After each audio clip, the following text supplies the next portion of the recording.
I have to just first apologize for my voice. I know I sound bad. I'm not contagious. I did finally go to the doctor. I've had this about 3 weeks now.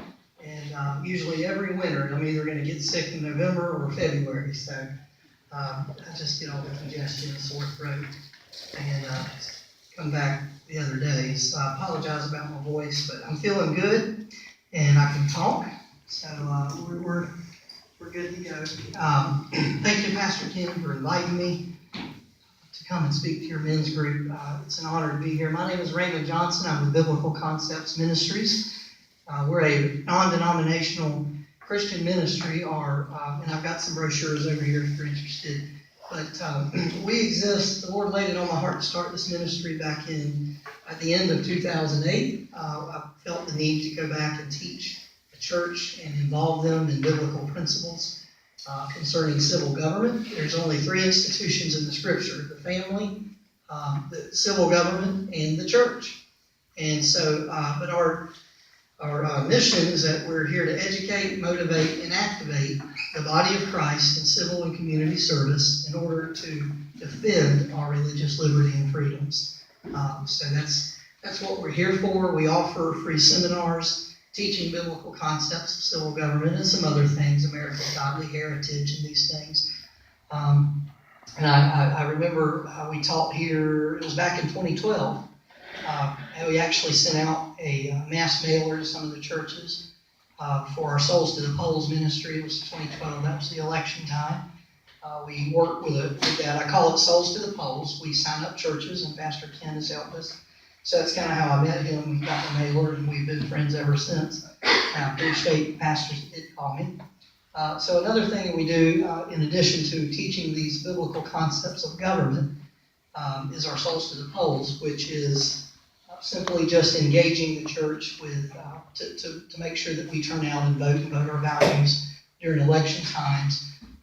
So we do the Christian voter guides, just different things we work with pastors with.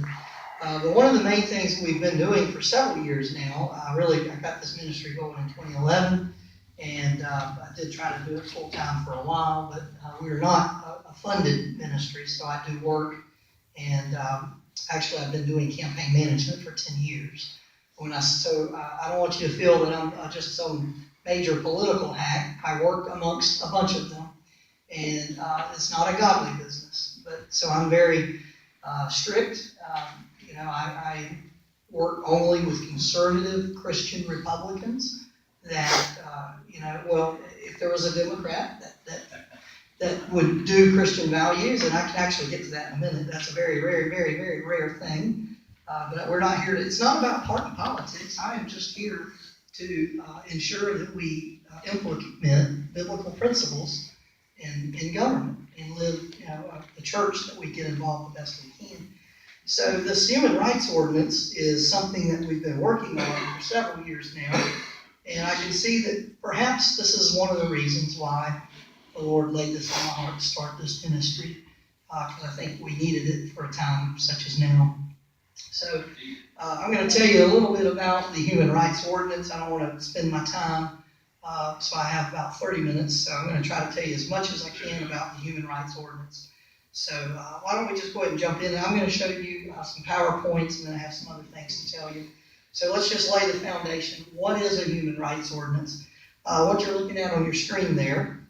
They call it the PowerPoint, which you can actually find this on flfamily.org. That's, some of you may be familiar with Florida Family Policy Council. Their president, founder is a great guy. He's a good friend of mine who's actually in town today. So you can find this online, but we'll go through this. So what you're looking at is we call it a SOGI, S-O-G-I. That is the state version.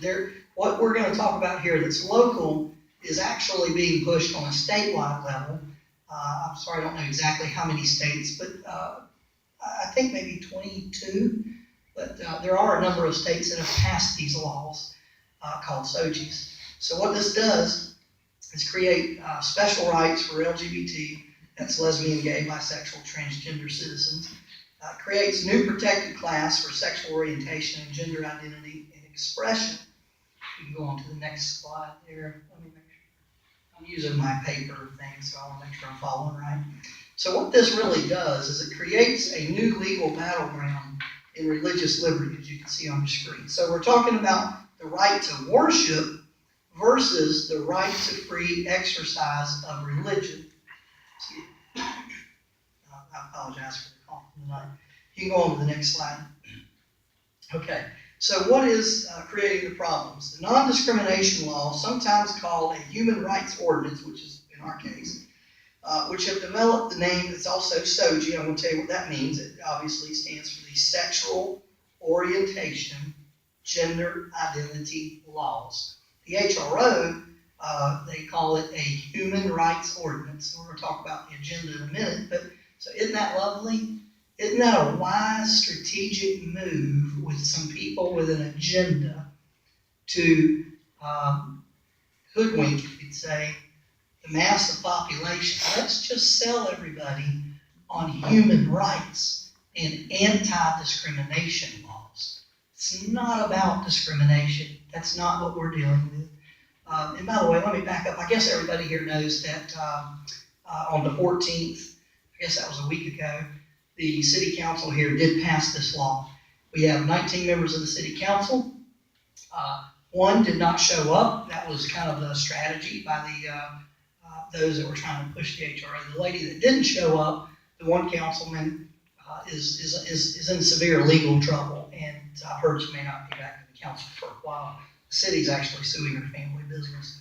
But so anyways, there was 18 members present, and the local HRO passed the city council by a vote of 12-6. So we did have 6 good conservatives. The one of them I don't know, but the 5 I do know are good Christian men. Well, one's Catholic, 4 more evangelical Christian. So that's kind of where we're at. And I'm going to tell you more about where we're at with the mayor and all that now. But so let's get through the slide, though. So that's what SOGI means, sexual orientation, gender identity. HRO is human rights ordinance. Okay, you're on the next slide. So the SOGI laws create mainly 2 problems, or 2 categories of major problems. It's a conflict between religious liberty and sexual liberty. Probably we're all thinking, what sexual liberty, whatever that is. But you understand what I'm saying. In business and ownership of private property. So this applies in several areas of public accommodations, in employment decisions, and the confusion regarding gender-separated facilities, the privacy, safety, and security of women in the use of showers, locker rooms, bathrooms, located in public facilities, and such things. We'll go on to the next slide. And so it applied, the current HRO that we just passed here deals in most of them all deal with these 3 areas. Public, we call it public accommodations, public places, employment, and let's see, not listed there, but it applies for public accommodations, employment decisions, and housing. That's it. So obviously you see that point on the bullet point there, privacy issues with restrooms. That's what happens within the public accommodation. Anything, when you say, well, what does that mean, a public accommodation? Even the church is considered a public accommodation. And that is because you open your doors to the public. So everywhere you and I can leave here and go right now in public and have the right to be there is considered a public accommodation. So employment. So you can imagine what happens with employment.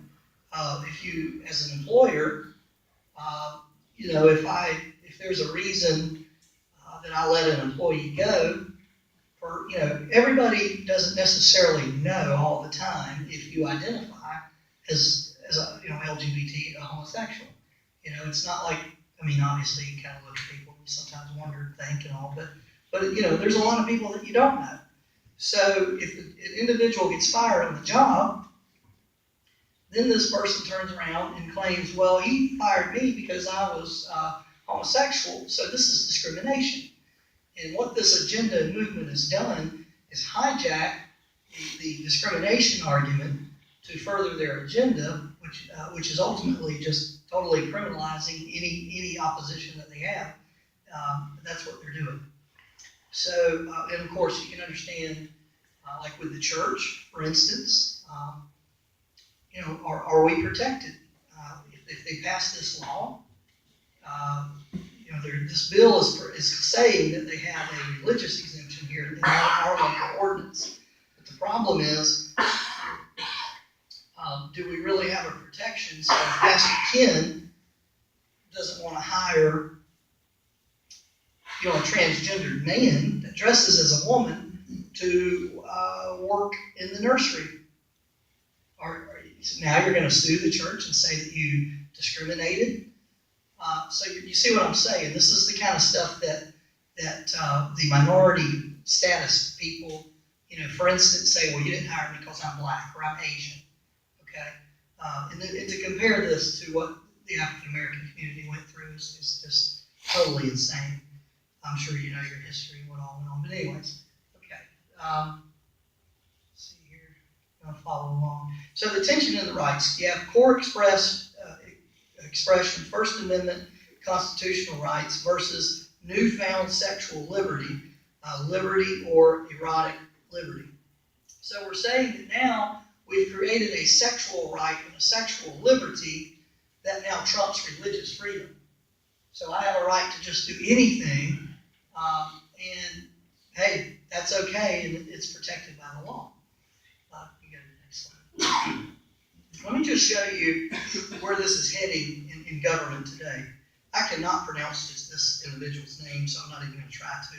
But this was the commissioner for the Equal Employment Opportunity Commission, the federal government agency. Said that there can be a conflict between religious liberty and sexual liberty, but in almost all cases, the sexual liberty should win. These are where the people are in charge of this are at. And we'll get into where this is headed. You can go to the next slide. So the SOGIs place these groups at a greater risk. I got a whole list here. So we're talking about this affecting things such as religious schools, colleges, church employees who decide to become transgender. I know you're thinking, how does that happen? How does a church employee decide to, hey, I was talking to some earlier today that, let's face it, there's a lot of churches, unfortunately, we've got entire denominations sold out to this homosexual movement. They have totally sold out biblical principle, and I'm sure y'all know that. The Episcopal Church, the Lutheran Church, one portion, one half of the Presbyterians, you got a conservative and liberal group of Presbyterians. And it's crept into the, in fact, there's some here. Last week, I did an interview with Kent Justice for a program called This Week in Jacksonville, and one of the other panel speakers, which you can go to newsforjax.com and look that up, just under This Week in Jacksonville.